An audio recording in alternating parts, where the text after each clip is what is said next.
Hello বন্ধুরা, আমি আজকে আবার একটা নতুন রেসিপি নিয়ে চলে এসেছি। আজ আমি বানাবো আলুর পরোটা। তো তার জন্য আমি এটাতে আটা আর ময়দা মিশিয়ে নিয়েছি। এরপর এটার মধ্যে ময়ান দেব। ময়ান হিসাবে এর মধ্যে আমি দিচ্ছি কিছু সাদা তেল আর দিচ্ছি পরিমাণ মতো লবণ। এরপর এটাকে আমি মেখে নেব। বন্ধুরা, আমি আটাটা আর ময়দা যেটা ছিল সেটা আমি মাখিয়ে নিয়েছি। এখন এটাকে আমি ঢাকা দিয়ে কিছুক্ষণের জন্য রেখে দেবো। তো এরপর আমি আলুর পুরটা বানিয়ে নেব।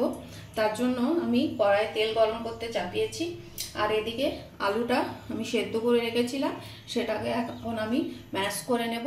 তো বন্ধুরা, আমি আলুটা ম্যাশ করে নিয়েছি। আর যে যে উপকরণগুলো নিয়েছি সেগুলো একটু দেখিয়ে দিই। আমি কিছু কাঁচা লঙ্কা কুচিয়ে নিয়েছি, একটু আদা গ্রেট করে নিয়েছি, আর নিয়েছি একটা গাজর গ্রেট করে, আর কিছু কাস্তুরি মেথি নিয়েছি। আর যে যেগুলো লাগবে সেটা আমি আস্তে আস্তে দেখিয়ে দেব। তেল আমার গরম হয়ে গেছে।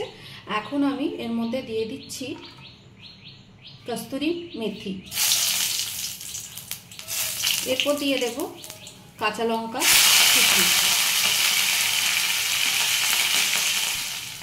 এরপর এর মধ্যে দিয়ে দেব গ্রেট করা আদা। এর মধ্যে আমি দিয়ে দিচ্ছি পরিমাণ মতো লবণ, দিচ্ছি পরিমাণ মতো হলুদ, আর দিচ্ছি এর মধ্যে পরিমাণ মতো জিরের গুঁড়ো। এরপর এটাকে আমি একটু নাড়িয়ে নেব যাতে হলুদের কাঁচা গন্ধটা চলে যায়। আমার ভাজা হয়ে গেছে। এর মধ্যে আমি গ্রেট করা গাজরের কুচিটা দিয়ে দেব।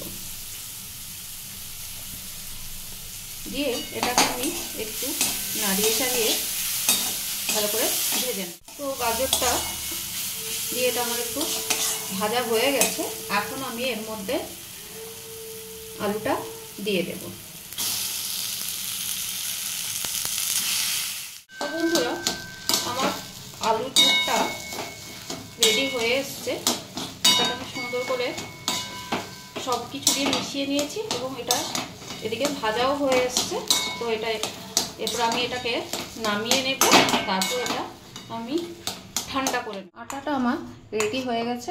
এটা এখন আমি এই আলুর পুর দিয়ে এই আটা দিয়ে এটাকে ডোগুলো বানিয়ে একটা একটা করে এর মধ্যে লইটাকে এর মধ্যে পুরটা দিয়ে এটাকে আমি সুন্দর করে বানিয়ে নেব।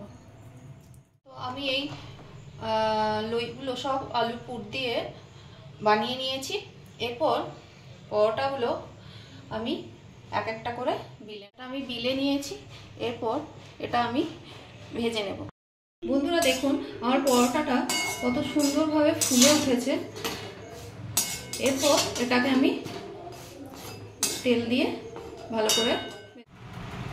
তো বন্ধুরা, আমি 3টে পরোটা বানিয়ে নিয়েছি। আর এটা গরম গরমই খেতেই ভালো লাগে, তাই আমি 3টে বানিয়েছি ছেলের জন্য। এবার বাকিগুলো মেয়ে আর বরের জন্য বানাবো। তো দেখুন বন্ধুরা, এটা কতটা সুন্দর হয়েছে বা নরম হয়েছে।